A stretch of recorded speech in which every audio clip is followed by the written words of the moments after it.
Hello అండి. ఇదొచ్చేసి Saturday evening లాగండి. Saturday evening డిన్నర్‌లోకి parotta అయితే ఆర్డర్ పెట్టుకున్నాను బిగ్ బాస్కెట్ నుంచి.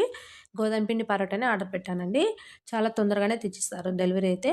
ఇంకా ఫ్రీజర్‌లోంచి అప్పుడే తీసి ఇచ్చినట్టున్నారు. చాలా కూలింగ్ ఉంది. అందులోనూ ఒకదానికొకటి అతుక్కుపోయి ఉన్నాయి. కూలింగ్ తగ్గేంత వరకు ఆగలేదనమాట నేను. ఓపెన్ చేసేసాను. మెల్లిమెల్లిగా ఒకదానికొకటి సెపరేట్ చేసేసుకొని, ఇంకా కడాయి పైన ఆయిల్ వేసుకొని ఫ్రై చేసుకున్నాను. ఈ జస్ట్ మనం ఆయిల్ వేసుకొని రెండు వైపులా కాల్చుకుంటే సరిపోతుంది. ఇంతకుముందు ఒకసారి నేను డీమార్ట్ నుంచి వచ్చినప్పుడు తెచ్చుకున్నాను ఒకసారి గోధుమ పిండి పరోటాని తెచ్చాను. టేస్ట్ అయితే బానే ఉంది.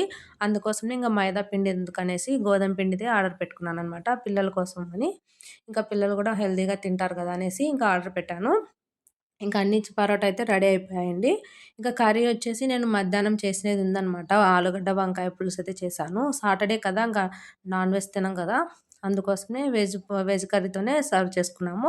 ఇంకా మా పాప, నేను, మా హస్బెండ్ ముగ్గురం తింటున్నాం. మా బాబు అయితే ఇంకా రైసే తింటున్నాడు. టేస్ట్ విషయానికొచ్చే నిజంగా అండి టేస్ట్ పర్లేదు అనిపిచ్చింది. ఎందుకంటే కొంచెం తీపిగా ఉందనమాట. తీయగా తగులుతుందది. ఎందుకో తెలీదు గానీ తీయగా అనిపిచ్చింది. ఇంకా పర్లేదు అలా తినేసామనమాట. ఇక్కడ మా బాబైతే రైస్ తింటున్నాడు. మీకు కూడా చూపిస్తున్నాడు చూడండి. ఇంకా తియ్యగా ఎందుకుందో పరోటా మీకేమన్నా తెలిస్తే కామెంట్ చేయండి. ఈ వీడియో నచ్చితే లైక్ చేసి సబ్స్క్రైబ్ చేయండి.